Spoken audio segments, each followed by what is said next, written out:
Europos socialinio fondo agentūrai jau 10 metų.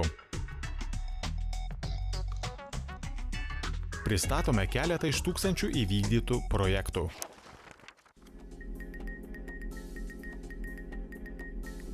Trakų neįgalių užimtumo centras, turėdamas 10 metų teorinės, nes yra parengtos specialinės metodikos ir praktinės veiklos su neįgaliaisiais patirtį, norintiems dirbti žmonėms su negale, profesionaliai gali užtikrinti kompleksinį socialinių profesinės reabilitacijos paslaugų teikimą.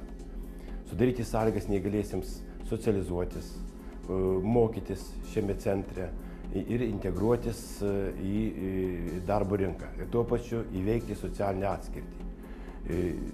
Šiame centre galima įsigyti specialybės, pagal tas specialybės suteikiami kvalifikaciniai pažymėjimai, kurie yra įteisinti Lietuvos švietimo ir mokslo ministerijos ir darbdaviai žmonės su pažymėjimais noriai priima. Tuo pačiu metu